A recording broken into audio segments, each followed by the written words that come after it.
Hi, this is Richard Kinky Friedman, and you are listening to the podcast Fascination Street.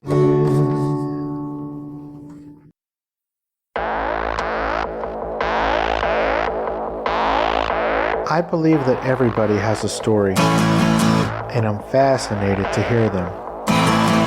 So come with me as we take a walk down Fascination Street. Welcome back, Streetwalkers. This episode is with Angela Parchetta. Angela Parchetta is a pop singer, songwriter, and vocal coach in Nashville, Tennessee. She is a music teacher for high schools. She writes and performs her own music in and around Nashville, and she collaborates and writes with a ton of other folks in that area. In this episode, we talk about why she wanted to be a music teacher from a pretty young age, and we talk about how a bad breakup influenced her early writing and really got her into the writing mindset. We cover when and why she moved to Nashville and what she's doing there. Plus, she lets me play her newest single, Never Again. And she tells us the thoughts behind writing that song. She has some new music coming out in late August, which she tells us a little bit about. And this is my conversation with music teacher and singer-songwriter Angela Parchetta. Yeah, talk to me, yeah.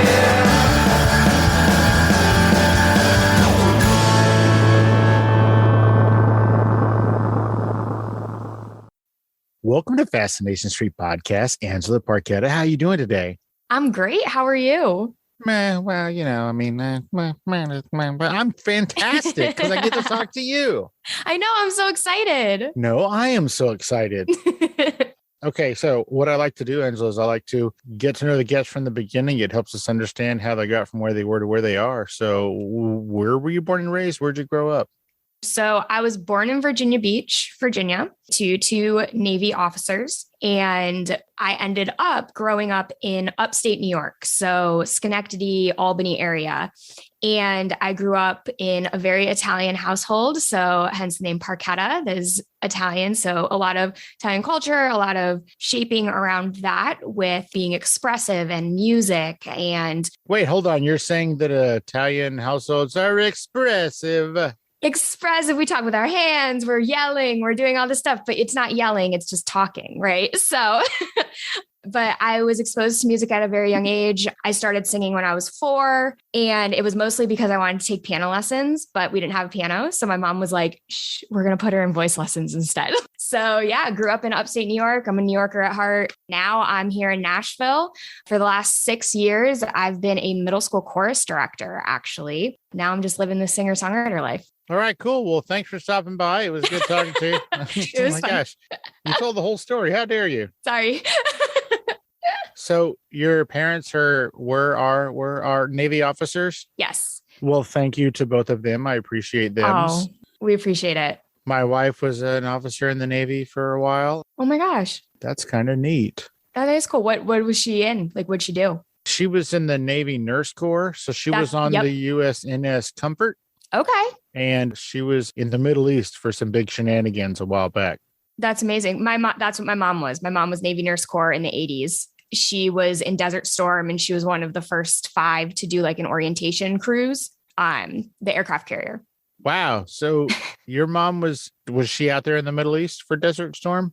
She was on the ship. So she wasn't like on the ground, but she was. Which ship? I'm pretty sure it was the Saratoga. That's a word. You know what's crazy? What? That means they were there at the same time.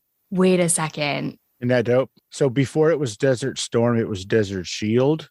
Right. Yes. My wife was out there when it turned from Shield to Storm. Oh, wow. I'm sure your mommy was too. Yes. And I got a buddy, a good friend of mine, next door neighbor. He was also out there for that. He was on the Okinawa. Oh, wow. What a small world. I know. It's insane. My dad was a pilot. That's what he did. So my mom was a nurse. My dad was a pilot. Wait a minute. Is your dad Maverick? No. Oh my gosh. Is it Iceman? No, he's more like Goose. My dad was the bombardier. Goose died. Well, he was the bombardier. My dad was the bombardier. So he flew A6s. My dad was the one who actually like dropped the bombs and stuff. Is that what Goose did? I thought Goose just told him where to take a left. Well, I guess you're right. So it's more like my dad did the navigating. He was like, he did the navigation with the coordinates and like this and that and blah, blah, blah. But then he was the one who actually like dropped the bombs. Holy moly. Yeah. Did you tell this story to any of the young men who were courting you growing up? Nope. Sure don't tell me. I would not tell me. So your dad is insane. Oh, wait a minute. I mean, I think everyone's a little bit. Like everyone has a little bit of insaneness. That's what makes people interesting. No, that's what makes people fascinating. That's what I'm Look, talking did you about. notice how I pointed up as if I also had it? Yes, we both pointed up behind us. That's fantastic. So do you tell the middle school children in your choral classes that they're all a little bit crazy? I don't tell them that exactly. I do like to tell my singing students, though, that you have to be a little bit out of the box in order to get the sound that you want as a singer, which is true. You have to manipulate your facial features and everything like that in order to get the exact sound that you want. Because when you do it in a way where you think you look normal, it doesn't usually come out right. But when you feel like you don't look super normal, you actually get a really good sound, but you do look normal. It just feels like you're not normal. You look normal for a singer who's contorting their face. You don't look like a normal person who's just hanging out. No, you do though, because you're not actually contorting your face. Oh, yes, you you feel are. like I'm watching you you are. right now. Oh, wait. I am not. You are not. Okay, so you're born in Virginia for some ungodly reason, and then you moved and grew up in upstate New York? Yes, in upstate New York. So Schenectady, Albany. So it's like around the capital, Albany. But I grew up in Schenectady, Scotia area. Scotia? Yes. Oh my gosh, there's too many weird words. Also, where did you go to university? I went to Duquesne University in Pittsburgh, Pennsylvania. Okay, so let's talk about hopefully day one in Duquesne was why do we spell Duquesne with the Q? It's funny that you say that because when I went on the college tour, like when I went and saw it for the first time, in the like tour guide's speech, they covered Duquesne and like the word and how to say it and why it is the way that it is. And I was like, how many people had to ask you this question for it to just be like into the speech, but it's a French word. So that's why it's spelled that way and it sounds that way. So, but in order for me to be able to actually spell it, I have to say Duquesne in my head. So when I saw that on your bio or whatever, I guess on your website, I was like, where's that? I wonder I've never heard of that school. And then I was trying to say it and I was like, wait a minute. Is that Duquesne? Is that how they spell Duquesne? Yes. You're like, this is fascinating. Oh, see, I love what you did there. And how do you spell Schenectady? Oof, Schenectady. Okay, I have to write it out because it's a rough one. So it's SCH. So it's SCHEN. Oh, Lord, this is embarrassing. I haven't lived there in a minute. This segment brought to you by the Spelling Bee. I know, right? SCHENECTADY. Schenectady. I love that you said it again at the end, like it really was a spelling bee. That's hilarious.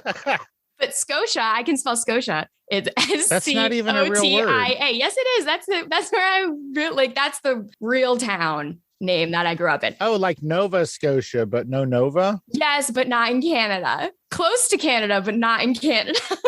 Is Nova Scotia right across the border from Scotia? No, but you would be surprised how many people, when I did go to college, when I went to college, they're like, oh, are you from Nova Scotia? And I was like, no. They said it all happy like that because they're Canadian and Canadians are just really nice people. No. Oh, yeah. Are you from? Oh, no, that's a terrible accent. Oh my gosh. No. That's offensive. No, because I was in Pittsburgh, Pennsylvania, go Steelers. And they were just like, wow, Scotia. But everyone thinks that when they hear Scotia, they think Nova Scotia. So that was a running joke while I was in college. I'm sorry. Did you say go Steelers? I did. But my heart does belong to the Giants. The San Francisco Giants. No, the New York Giants. Football. Cool. So why did you pick university? Duquesne. Yeah, why'd you pick Duquesne University? So I wanted to go to a really great music education program, and they had one of the best music education programs in the country. They're known for that? They are. Yep. It's one of the things that they are known for. They are a smaller college, which I really liked. Like you could walk from one end of the campus to the other in like 5 minutes. Like it's No, not you big. can't. Not 5 minutes. You can't even get out of class in 5 minutes. Oh, believe me, I got to class on the other side of campus in 5 minutes if I needed to. But it was literally like, it was a very smaller college. And I really liked that. And it was in the middle of Pittsburgh, like literally sat on top of a hill in the middle of downtown Pittsburgh. By the Three Rivers? See, I know a thing. Yes, exactly. Right near the point of the Three Rivers. Yeah. Right across from the Energy Center where the Penguins play. So you picked Duquesne University because it had a great music program? Yes. What did you want to be when you grew up? I wanted to be a music teacher. So I wanted to be a choir director. Specifically, you wanted to teach music. Yes. Most little girls, when I say, what do you want to be? Well, actually, I don't ask that of little girls, but when I ask when I ask women what they wanted to be when they were little, they never say that they wanted to teach music. They say they wanted to be a singer. They wanted to tour the world and tell everybody what's up. I know. Why teaching?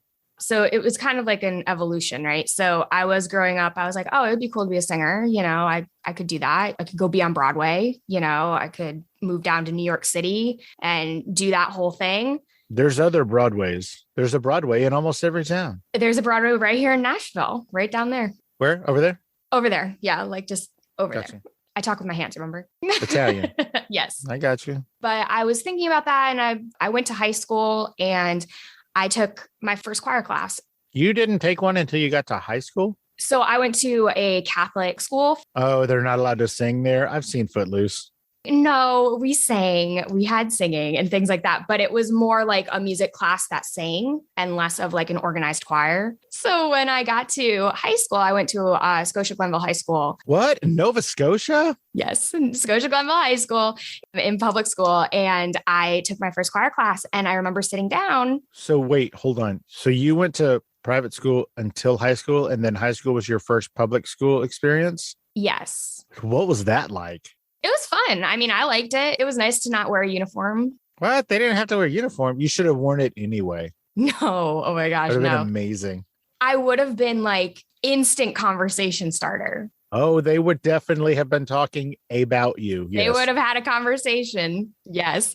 But when I did that, it was a different experience for me. I was like, wow, this is kind of cool. I'm with all these people. They're all singing and we're all very much following the direction of the teacher. And there was a community. It was like this whole thing. And I was taking private voice lessons. Since you were 4. Since I was 4, yes. But I was getting to the point where my voice teacher was saying like, hey, we need to start preparing you for college auditions. I need to know what to prepare you for. And I was like, well, isn't it all the same? She goes, no, performance degrees and education degrees are very different. I need to know which one we need to start working towards. So I decided in my sophomore year of high school that, you know what, I can see myself being a choir director. Like, I think I really can do something with that. And so I did. I went to college for choir to be a choir director, got certified K through 12 in all areas of music, and was blessed to get a job right out of college teaching middle school choir in Wilson County, North Carolina. So you went from Duquesne University in Pittsburgh to Wilson County, North Carolina? Yes, I actually moved to Raleigh, North Carolina. That's where I moved, but I commuted from there to Wilson for 2 years. Why didn't you pick a school, I don't know, in upstate New York or in Pittsburgh? Well, Is that just where the job was? it was more, I knew I wanted to move south. I had spent 22 years of my life. Wait, you said North Carolina, right? Yes, but it's in the south. What? Now I'm confused. It's like Duquesne all over again. It's below the Mason-Dixon line, so it's down there. But I spent 22 years in New York. You know, that's where I grew up. And I went through all the winters and I went through the snow and I went through the anxiety ridden, you know, pace that is New York. And I am very grateful and very happy that I grew up there. I think it shaped me. It gave me a work ethic. It gave me something to bring to the table when I go into a classroom or if I go into a business meeting or if I'm writing or if I'm doing whatever, because it makes me very focused. But I was ready to be somewhere where I didn't have to be on guard all the time. So I decided to move down south. So I only applied to southern states. Really? Yes, I only applied to states that I knew I would like the weather. I would like the proximity to water because I love the ocean. I really wanted to go back to Virginia Beach. I really wanted to go back there, but it was not in the cards. And a lot of elementary schools wanted to hire me, but I was like, I'm going to hold out for either a middle school or high school position. Why? Because I believe there is a special place in heaven for elementary school teachers, especially elementary school music. They are a beautiful saint-like people who I am not. So I leave that to the people who are meant to do that. My daughter's an elementary school teacher Oh, in Washington. it's a beautiful job. It is. It's just a little bit of a different skill set Sure. than I possessed at the time. So when I asked you why not elementary school, you started out by saying elementary school teachers, there's a special place in heaven reserved for them. And I thought you were going to say, and I don't want to go to heaven. Oh my God, no. No, I'll be going to the special place reserved for middle school teachers. That's where I go in heaven. Make sure I specify that. So just so that I'm clear, in heaven, Oh my gosh. teachers are segregated. No. That's what you said. That's what you said. So, okay, here. We'll do special blessings that you can get. Oh, well, bless your heart. Did you learn that phrase when you got to the South? Well, bless your heart. Yes, I did. I did 100%. And it is not a positive one. Yeah, it took me a long time to figure out that meant you're stupid. Yeah. I was like, all right, so we're not direct anymore. I'm not like, because I was very used to, direct. Yeah, in New York, you're like, hey, yo, stupid, get out of my way. Oh, Yeah, exactly. Hey, Streetwalkers, here's a word from our sponsors. Yeah, I'm not one of the dadgum historians, patsies, dreamers, and wannabe on Route 66. I'm the real deal.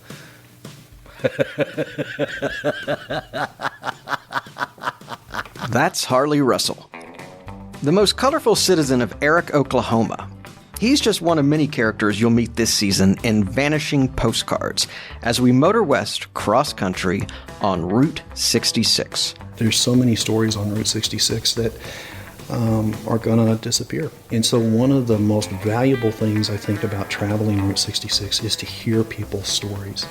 From an eating contest in the Texas Panhandle to a morning on the Santa Monica Pier, we'll experience much of 66 while exploring how its past, present, and future are revealed through the people and places you'll find driving it today. I'm Evan Stern, and invite you to ride along by following Vanishing Postcards wherever you get your podcasts.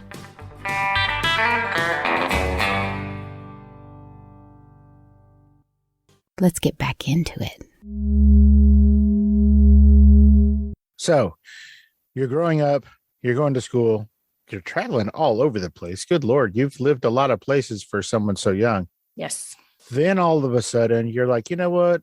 Wilson County is neat, but I want the glittery lights and the big stars of Nashville. How, why, when, Nashville? I was working in Raleigh. I was still teaching middle school choir. I had moved from Wilson County to Wake County, and COVID happened. What happened? Just that little blip in the radar. Did you say COVID? COVID. Yes. Do you spell that with a Q too, you weirdo? Yes. So you can spell however you want. It still happened. All right. So COVID happens, and then. Yeah. So COVID happened, and I started professionally releasing music of my own in 2018. Why? Because I went through a horrible breakup, just like so many others. I know. Wait a minute. Hold on a second. So you're like, you know what? I want to teach. That's what I want to do. That's the pinnacle at the tippy top of my dreams. I want to teach kids music. What's that? We're breaking up. Let me borrow Taylor Swift's pen and write some things down real quick. Okay. When I was 15, I started writing songs. I'd always been writing poetry and stuff like that, but I started writing songs. Then Taylor Swift came on the scene and changed the whole music industry. You hear that? She was Taylor Swift first. Oh my gosh. Well, that is a great compliment. Thank you. But she came on the scene, and I was like, well, you know what? If Taylor Swift can play guitar so can I. So I got myself a guitar and I taught myself how to play, and I taught myself how to accompany my own songs, and I started writing, and I wrote all the way through college. Like I was writing music, I was playing like open mics and stuff like that, but it was always a hobby. It was never a thing. So a lot of people, when they say some of their musical influences, they just rattle them off and they were inspired by the music. But if I'm understanding you correctly, Taylor Swift actually inspired you in the sense of, if Taylor can do it, I can do it. And then you taught yourself guitar. And is that true? Yes, that's exactly what happened. Well, good news. She's been quiet this whole time. Say hello, Taylor. Oh my God, I would literally lose my mind. Oh my God, me too. That'd be amazing. So it didn't just come out of nowhere. It had always been a part of like who I was. But when I went through a really, really rough breakup in 2017, In college?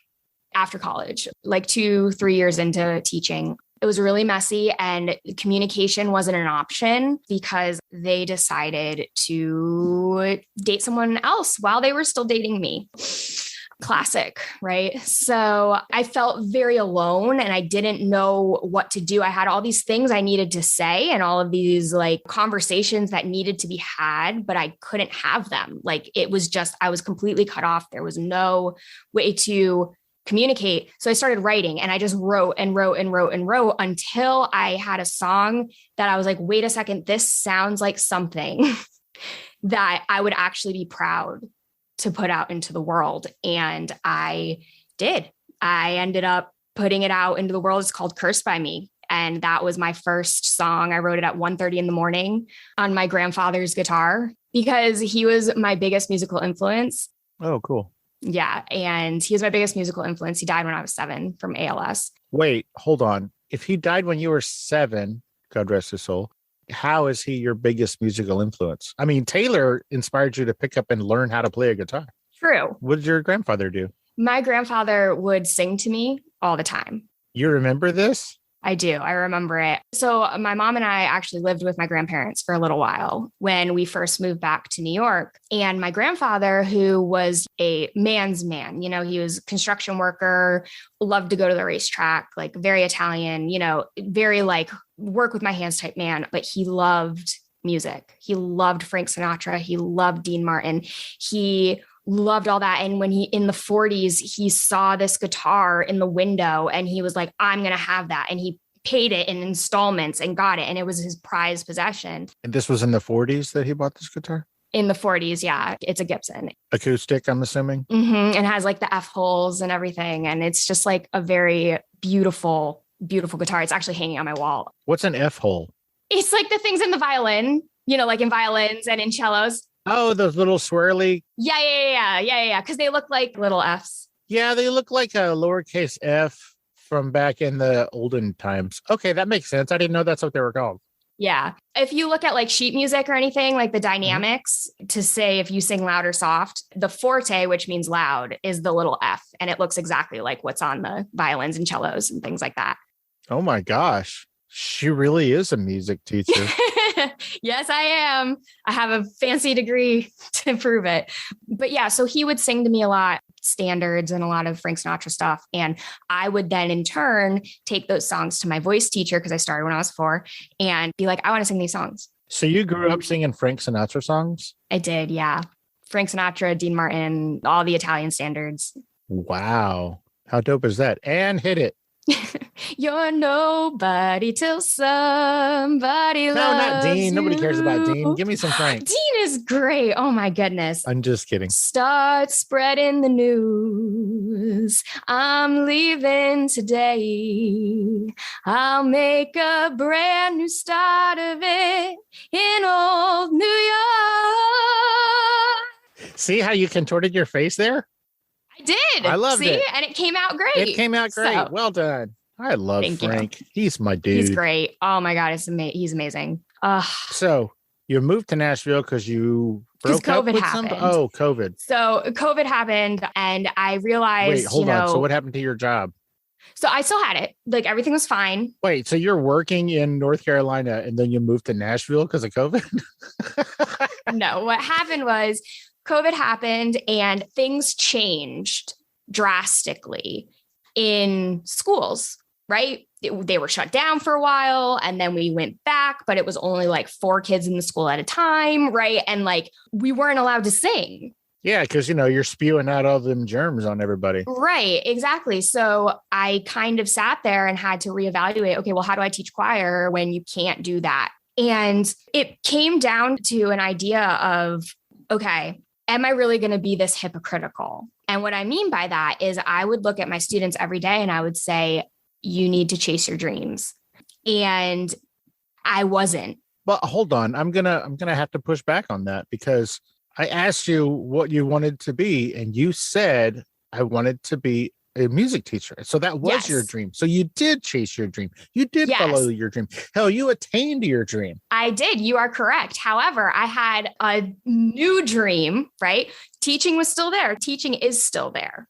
But they were with me, my students, on this whole journey. Every time I released a song, I was letting them listen to it first to tell me if they liked it or not. So like I'm sorry, I'm going to interrupt you. That's a really, really memorable experience for those kids. Whether or not those songs ever went on, and I don't know, but whether or not those songs ever went on to national attention, just the fact that those kids got to see you build, for lack of a better term, with your own hands, that they want to do, like, wow, that's immeasurable. That's really cool. Yeah. And that was chills, you weirdo. Oh, but what it ended up being was, they would look at me all the time and they'd be like, we're so incredibly grateful that like you're our teacher and we don't ever want you to leave, obviously. But they were like, but you're really talented.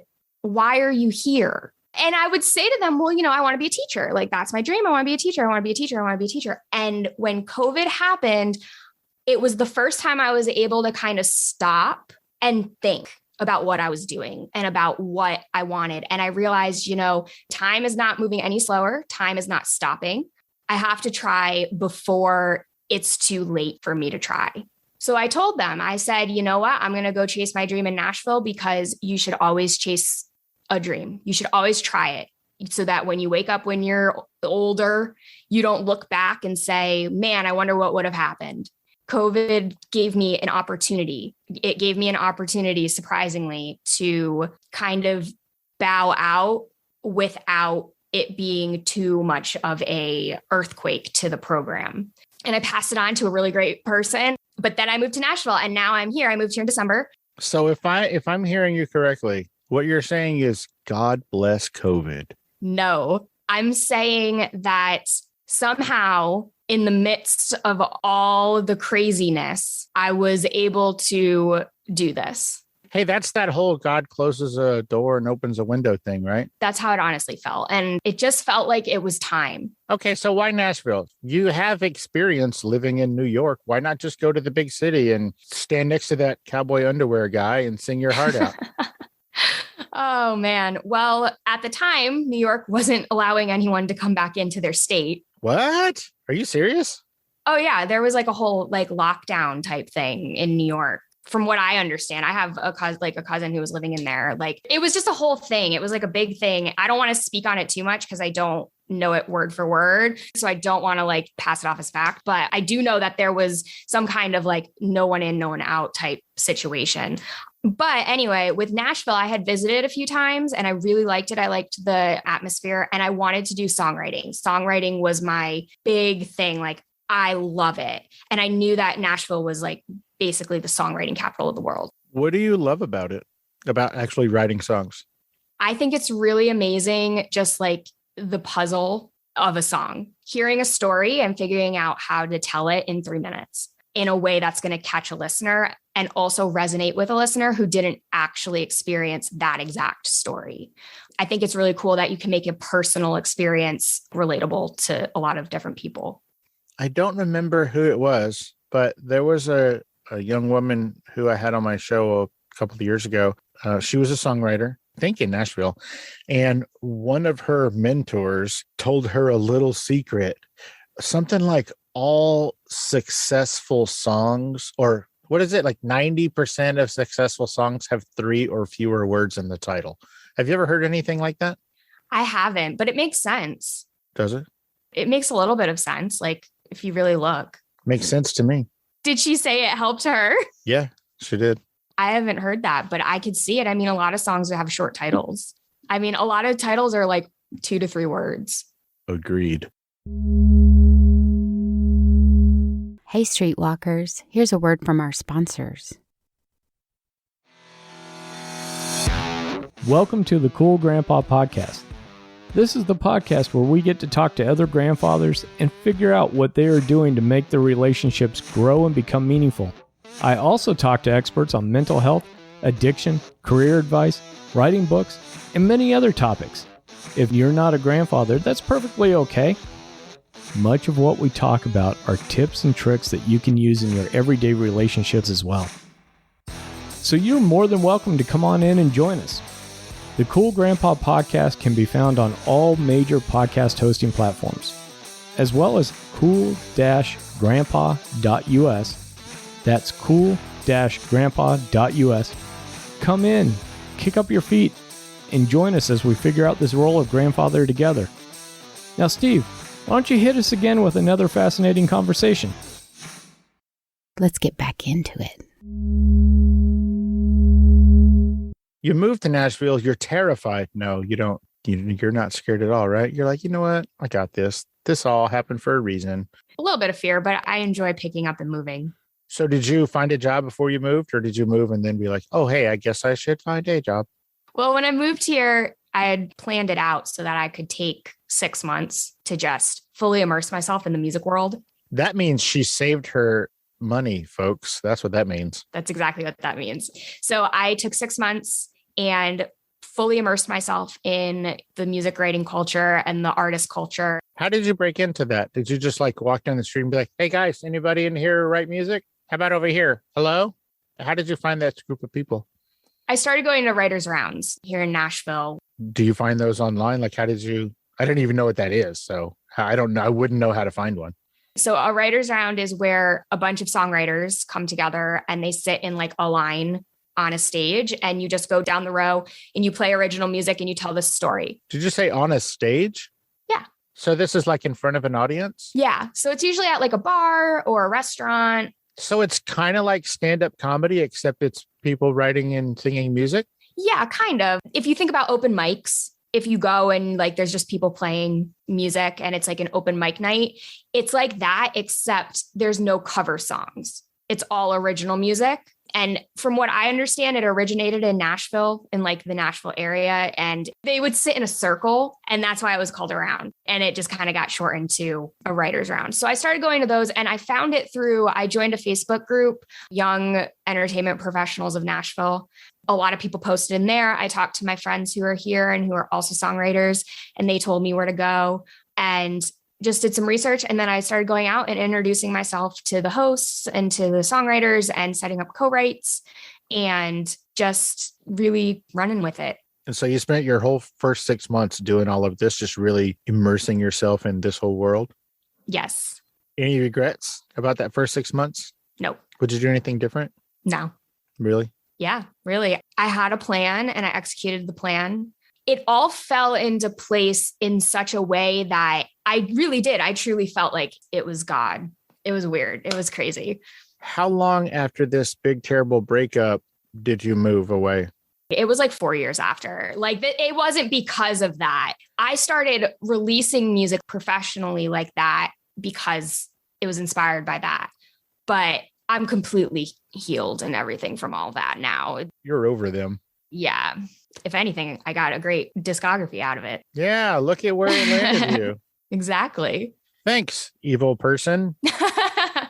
Yeah, so I did that. And then I was subbing on the side just for a little bit of cash flow. Substitute teaching? Yes. And I ended up catching wind of a high school choir position that was opening. And I interviewed and I ended up getting it.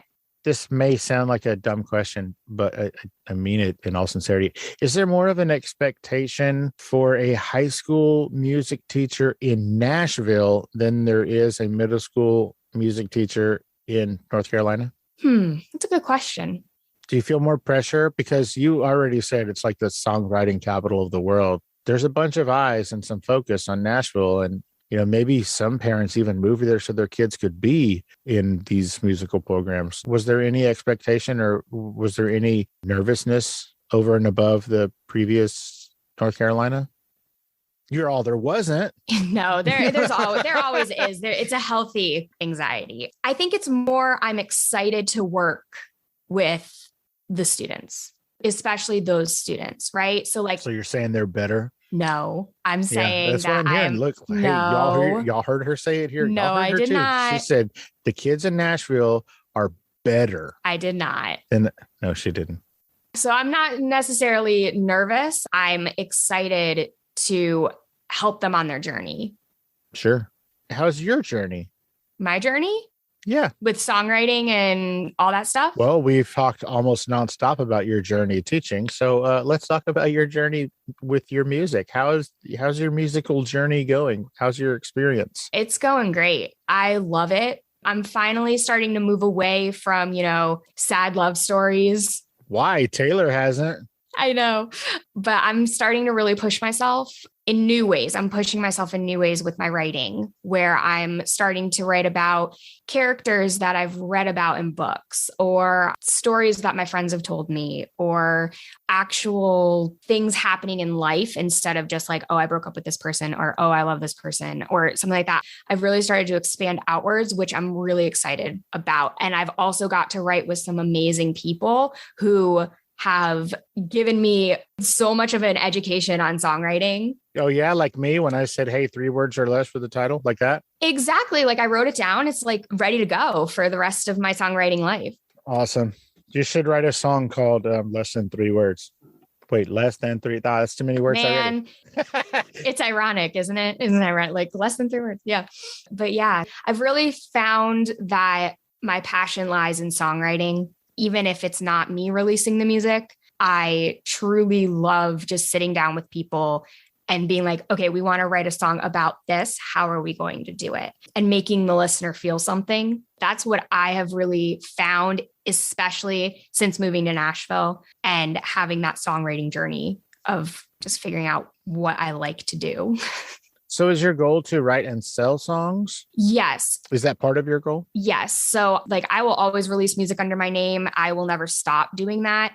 But I am starting to work towards building my reputation as a songwriter, getting into rooms with people and just being the best songwriter that I can be in order to help other artists tell their stories as well. There's a young lady. It was one of the first interviews I ever did. Her name is Bree Bagwell. And she was a songwriter in Nashville, but specifically for Sony. Oh. Like she sat in a cubicle for 8 hours a day and just wrote songs. And then she moved to Texas and it's been a couple of years. So I don't know if it kept going, but at least at the time she was like 6-time in a row female country singer of the year in Texas. Wow. Texas female, whatever. Have you ever thought about going to work for a company and just pound out songs like it was a job? I have thought about being an on-staff writer, things like that. I think for right now, my goal as a songwriter is to just continue learning and growing and be the best songwriter I can be. And wherever that takes me is where I will end up. I'm just going to keep writing with people. I really love just like writing with artists, like sitting down in a room and writing with them and helping them tell their stories. But if an opportunity arose where I was fortunate enough to secure a publishing deal or find a company and be an on-staff writer, I would definitely explore that option. I believe you can get a lot of experience and a lot of growth through most any situation. Interesting. If Frank Sinatra came down from the heavens, because that's where he is, and he said, all right, look, Angela, I'm going to make this happen for you. You get to sell one song to one person, anybody you want. Who is it? Taylor Swift. Does she buy songs? I don't think she would, but I will go. Can I write with her? Can I go write with Taylor Swift? I'll ask. So it would be Tay Tay. 100%. Just because she's so inspiring. Yeah. She's your idol. She is. Rock on. She's top tier for me. Oh, well, don't cry about it. Now, I'm not crying. You just said top tier. So even though you didn't know it was a rule, You use less than 3 words in arguably most of your songs that I am aware of.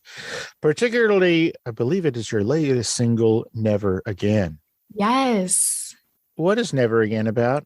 Never Again is about never again Oh, okay, great. Thanks. accepting less than you deserve, having some self-confidence and realizing that the goals you have in life and the dreams you have, they are not out of reach. You can achieve them. You just have to, believe in yourself and work towards it. Does this not stem from a relationship?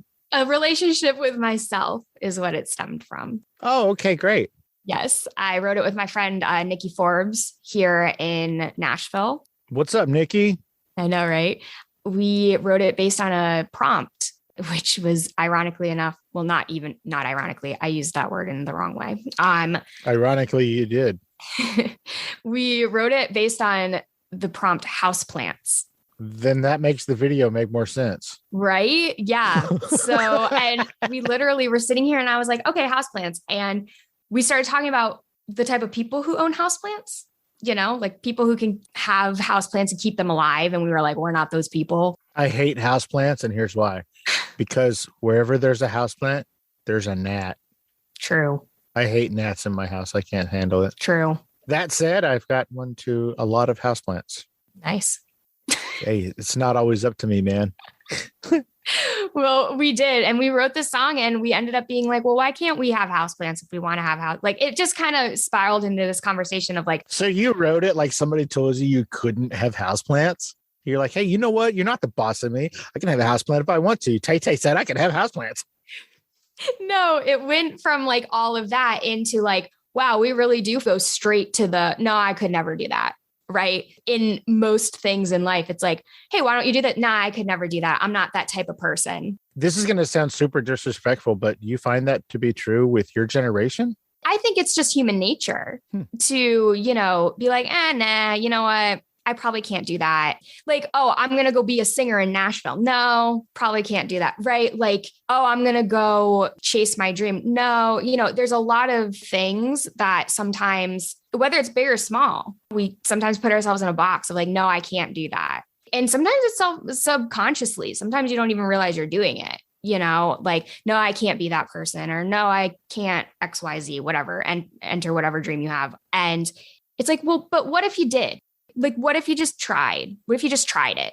Like, and if it doesn't work out, it doesn't work out. Weigh your options. Don't just jump headfirst into something. But if you can do it, try and see what happens. And Never Again kind of explores that of never again will I settle for second best. I will always try to get the most out of life. Never again am I going to break my own promises. It just explores that idea of I'm always going to make sure that I'm treating myself the best that I can, because I can't expect other people to treat me great if I don't treat myself great. Wow. We'll check you out. So there's a lot of levels to it.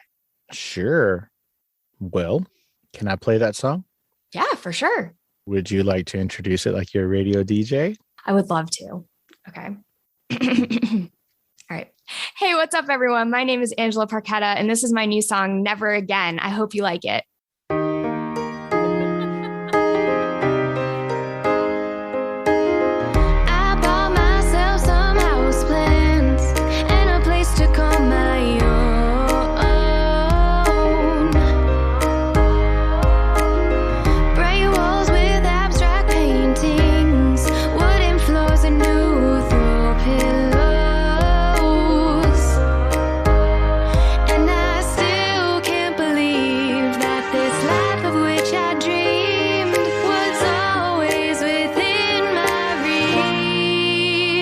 So never again will I settle for second best. Never again will I break my own promises. I won't forget I am a 10.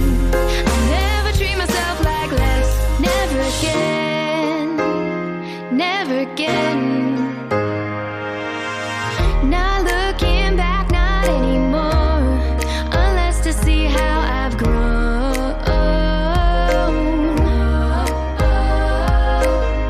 My future is unlimited. Now I'm the star of this show.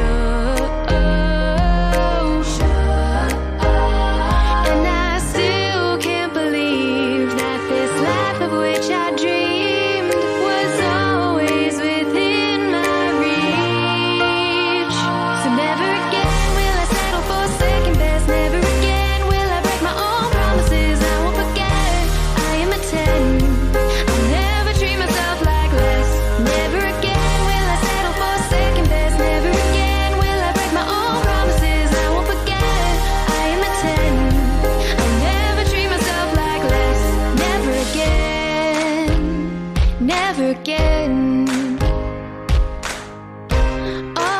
things that I know now, I wish I knew back then.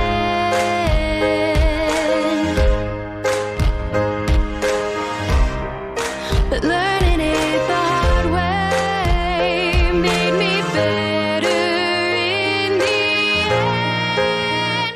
So never again will I settle for second best, and never again will I break my own promises. Never again will I settle for second best. Never again will I break my own promises. I won't forget I am a 10. I'll never treat myself like less. Never again.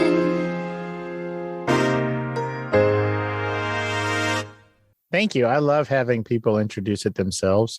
Sometimes they get all flustered and things. You didn't, but it's fun. Sometimes they're like, blah, blah, blah, blah, blah, blah, blah. Okay. Well, thank you for letting me play that song. I checked it out a couple of times this week, and I really enjoyed it. The the video is hilarious. What's up? What's the future hold for Angela Parchetta? I have some more music releasing. What? I do, yes. I guess I will announce it here. Feel free to announce it here. Okay, cool. All right. So I actually have my next single coming out at the end of August. It's coming out on August 26th. And you heard it here first because I haven't told anyone yet. August 26th, I am releasing a song called Like You Want Me To. And I'm very excited about it. It's too many words, man. I know. I almost called it Want Me To. No, you didn't. I did. I 100% did. You should just call it Like You Want. Oh, you're right. I already submitted it though. So Oh, what? I made all the stuff for it. So what's it about? This is about a relationship. This is about a person. What? I know. Well, it was inspired by fireworks, if that makes it any more interesting. Fireworks by Katy Perry? No, like 4th of July fireworks. I was sitting in my apartment and listening to the fireworks outside of my house, and This 4th of July? the last 4th of July. Okay. So not this one, but the one before. That's what last means. Go ahead. True. So I was listening to the fireworks and I was like, wow, fireworks are like really pretty and like loud and exciting, but only if you're far away. Right. Yeah. And not a dog. And that's what I was doing. I was sitting in my apartment comforting my dog because she has horrible anxiety when it comes to fireworks. But if you get close to fireworks, they're no longer beautiful. They become dangerous. Right. And like there are people like that too. There are relationships that are like that. They're great from far away. They look really promising and exciting. But if you get too close, it's kind of really dangerous and not good and toxic. So I wrote this song based on that, where it's like, just because someone wants you doesn't mean you need to want them too, if you think it's going to be devastating to you. It's a very like synth pop type track. I love it. I'm obsessed with it. Really? A synth pop type track. Yes, Fantastic. Make sure you tag me when that comes out so I can help push it out there. for sure. Are you familiar with a gentleman named Dr. Drew? Yes. Relationship love advice. Also, he's a substance abuse doctor guy. Yeah. He said a long time ago, when it comes to relationships, fireworks are everywhere. What you should be looking for is butterflies, not fireworks. Because like you said, the fireworks can be dangerous. Yes. And the butterflies actually last longer than fireworks anyway. True. So you and Dr. Drew co-wrote this song. What's it called again? It's called Like You Want Me To. I wrote it with my friend, Lindsay Popa. Hi, Lindsay. And we're very excited. When you say you submitted it already, who did you submit it to? To my distributor. Your distributor? Yeah, I use DistroKid. Wiki, what? So it's just how you get your music out to like Spotify and Apple Music and stuff like that. Oh, so it's kind of like what I do, but with a different distributor. Yes. Oh, okay. Rock on. Disco Kid. Is that what you said? DistroKid, like distro, like distributor, but Man, no, I don't like it. I'm going to go with Disco Kid. okay. I'm going to change Sounds their good. name. So Distro Yes. Kid. That's cool. Yeah. And have you used them a lot? Yeah, they're the only ones I used. So back in 2018, when I released my first one, I signed up with them and I've just been releasing through their system ever since. I enjoy it. Well, check you out. Angela Parchetta, this has been enlightening and, dare I say, humorous. I had a blast. Me too. You were super easy to talk to. The back and forth was fantastic. Yes, it was. was awesome. As we're heading out, where can people find you on the social medias? They can find me at Angela Parchetta, Parchetta. Gotta love that Italian.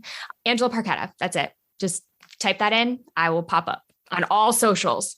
It's not Angela Parchetta. Oh, Nope. it's not Angela Parchetta. Hey. No. All right. So it's just Angela Parchetta everywhere. Angela Parchetta. Yes. Yep. Angela, before I let you go, is there anything we didn't talk about or I didn't ask you that you wanted to talk about today? Did I miss anything? No, I think we covered most things. It was great. It was awesome. I think we did cover most things. Heaven is segregated. No. The kids in Nashville No, are better than the stop kids it. in North Carolina. That's not what I said. I've got to cut out where you didn't say that. All right. Angela, thank you so much for taking the time out of your busy day and your hectic songwriting schedule to hang out and let us get to know you a little bit better on Fascination Street. I really appreciate it. I appreciate you having me on. Thank you so much. I had a blast. Me too. Thank you, Angela. Have a good weekend. Yeah, for sure. Have a good one. Bye-bye. Bye.